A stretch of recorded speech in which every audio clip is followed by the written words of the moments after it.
मी प्रत्येकाला सांगत होतो, जी परिस्थिती आहे, सगळ्यांनी जावा, पक्षाचं काम करा. नाही, हा धनुकडे दिसतोय का, ह्याला तिकीट नाही, हा ह्याच्याकडे दिसतोय का, ह्याला हे नाही, मक्तेदारी आहे काय? ह्याच्यातल्या कुठल्या कार्यकर्त्यानं विरोधात काम केलं? मगाशी बापून सांगितलं, अर्चना दराडे महिला आघाडीची आपली जिल्हा प्रमुख आहे. कुठला सर्वे केला? मला माहिती आहे, ते माझे चुलतेच आहेत, आमदार आहेत. कोणी सर्वे केला? त्यांनी तर माणसं नाही लावलेली. सर्वे केला कोणी? कानात सांगणाऱ्यानं. काय केला? याला ह्याची बायको घरी तांब्या भरून देत नाही आणि हे अख्ख्या सर्कलचा सर्वे करून काहीतरी सांगतो का ताई निवडून येत नाही. बरोबर. तसंच तर समाधान सातवचं केलं. कुठं? देवळालीत. ज्या पद्धतीनं चाललंय हे काय, नेमकं काय चाललंय?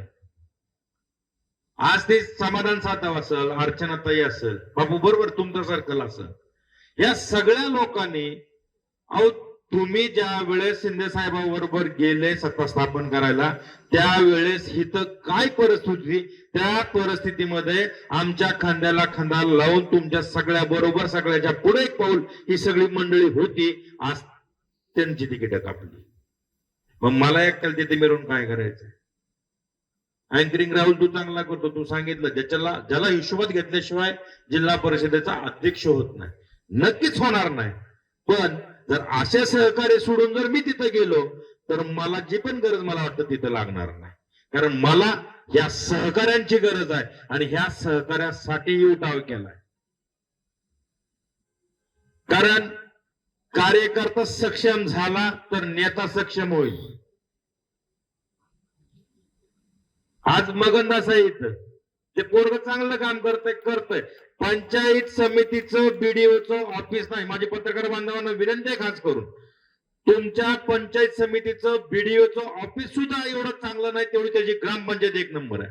तुम्ही जाऊन बघा. जर बीडीओच्या ऑफिस पेक्षा ग्रामपंचायत जर तुम्हाला थोडी बी घाण वाटली तरी सुद्धा मी उद्या माझा विड्रॉ करून घेतो. मग अशा पोरांना सुद्धा न्याय नाही. त्याच्या गावातली कामं बाहेरच्या जाऊन करायची. मग त्यानं कशावर उभं राहायचं? हा का?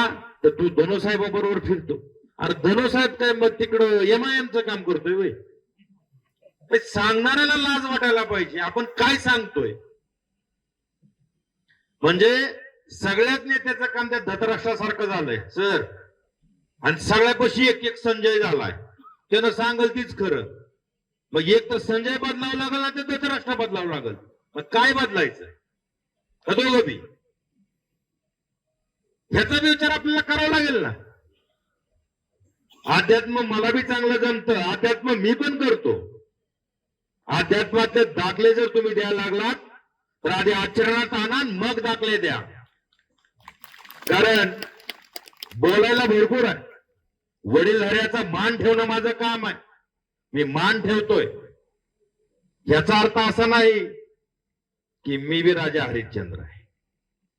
पातळी तुम्ही सगळ्यांनी सोडली तर मी माझी लेवल सोडेल आणि मी तांडव चालू केला तर ते कोणाला सोसणार नाही. कारण शांततेत आहे. मला सांगितलं बापू ह्या गोष्टीचे साक्षीदार हे दोघं आहेत. कारण नगरपालिकेला शांत राहिलो तर तुम्ही बघितलंय सगळे नगराध्यक्ष 2,000 आलेत. मी एकालाही एका शब्दानं बोललो नाही, शांत राहिलो. 200 आलेत. आपले नगराध्यक्ष फक्त किती? 250 मतांना आले. तिकडं 5, आपला 6वा नगराध्यक्ष भूम मध्ये. इथं मला वाटतं 8 आणि 9वा नगराध्यक्ष. शिवसेना फक्त बोललो नाही तर एवढं फोपावलंय. कार्यकर्त्याचं इलेक्शन आहे. कार्यकर्ता म्हणून वाढतोय, कार्यकर्ता म्हणून लढतोय, कार्यकर्त्यासाठी लढतोय म्हणून शांत आहे. एवढं ना काय होणार नाही. पुलाखालनं भरपूर पाणी अजून वाहणार आहे.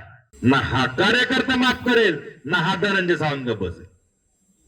मग तिथं कुठलं मर्यादा? मला वाटतं मी तुमच्या सगळ्याच्या साक्षीने सांगतो, मग मी पाळणार नाही.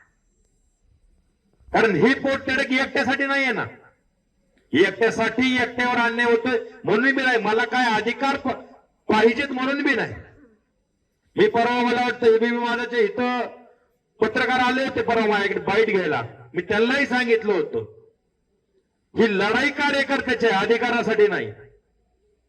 कारण बऱ्याचशा पत्रकारांनी बऱ्याचशा मीडियावाल्यांनी पण मला विचारलं, दादा तुमचं घर फुटलं. अहो घरातलं भांडण फुटलं आमचं मिटवायला आम्ही अजून वकीलच बोलवलेले नाहीत. आम्ही आमचं खंबीर आहेत ना.